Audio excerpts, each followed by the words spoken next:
My Island Home by Cassandra French of Darlinghurst, 2010. Narrated by Janine Penfold.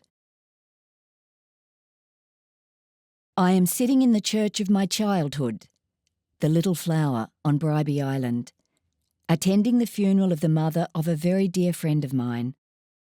A friend I met in the year we both turned 8 years of age. It was 1970. The year my parents moved the family from the outskirts of the city to this island that became my home. My island home. With me now are two of my sisters, my brother and two other close friends. Surrounding us at the service are many people who played a part in my childhood. School kids, their parents, the family of my friend, her cousins, her dad. Our parents were lifetime friends, as are we. The local butcher and his wife are there, various primary school teachers, shop owners, a few local characters, all old now. But as a kid, they still seemed old. Young old, of course, as then they would have all been in their 20s and 30s and 40s. The funeral is a celebration of a long and rich life. It is also a strange childhood reunion of sorts. One that pulls memories out of my heart and mind and body. Memories of a small island fringed with pure white caster sugar sand. So fine, it squeaked beneath our naked toes as we walked or ran or played in it. Clear water washing high and calm on all our favourite beach swimming spots. The best spot of all was just across the road, opposite our house. We could see the water shimmering turquoise through the scraggly line of pines, gums and banksias that protected it. Soldier crabs in their hundreds at low tide, scattering to their tiny sand burrows whenever we ran amongst them, disappearing in an instant to the quick click, clickety-click sound of their creamy-coloured crab legs. An army of tiny magicians, all wearing jackets of blue. Pockets of muddy mangroves ran along the northern end of this little island, clinging in salty clumps along the few small creeks and estuaries that all fed onto the beach. They offered hours of exploring and taught us how to recover our rubber thongs once sucked down into poisonous stonefish territory. Our parents never knew.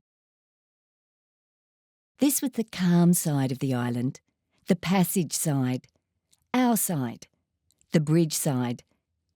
An extravagant build at the time. The pretty 1960s red and white bridge still spans a perfect 1 mile arc across pumice stone passage, 7 metres high at low tide, 5 metres at high tide. As teenagers, it was a test of courage to jump from it. We only ever jumped once with flat feet. Only ever once. Our parents never knew. Sitting on our beach, we looked west towards the Glasshouse Mountains. Evenings offered up sunsets of pink, apricot and gold, with a finale of flaming red. I remember grabbing my parents' Kodak camera to capture this beauty, mostly turning out very ordinary snapshots, but it set me up for a lifetime love of photography, and I am pleased to know I did get better at it. My mind wanders these memory trails. It was a happy childhood for me. Not perfect, but rich in many ways, although my parents were not. Who cares when you're a kid and you have 8 people crowded into a 2-person beach house? I never noticed the squeeze of it. My mother no doubt did, but I don't remember any complaints of it. There was no shortage of adventure and exploring, childhood risk-taking activities aplenty to test our strength and our courage, things our parents did not know about. Off we would go to the call, "You kids be home before dark," to swim, ride our bikes to our friend's house or off into the bush or off to explore the island, to make traps, climb trees, catch birds or butterflies, and let them go. We learned how to orientate ourselves and find our way home. There, we would swing from the Tarzan rope my father made by throwing a thick rope over a sturdy high branch of an old gum in our front yard. We learned how to handle snakes. Don't. Spiders were to be removed from the house, swept away with a broom, or "Just leave the bloody things alone," my father would shout as he watched the footy or cricket or wrestling. Cane toads were always awful, but green tree frogs I could happily pick up and set free in a better place than the pipe behind the toilet or the shower cubicle. Goannas, magpie swoops in spring, kangaroos. At different times we had joey wallabies in the house, a pet baby emu chick we named Stanley, cats of course, and always our faithful Labrador. My reverie is broken by my older sister, who leans forward over the church seat and says in my ear, "I haven't been in this church since my wedding, 50 years ago." Her husband, my brother-in-law, echoes her. I smiled to myself, thinking it was probably the only time you have ever been in this church or any church. The Protestant in him made church-going a little more relaxed than my stricter Catholic upbringing.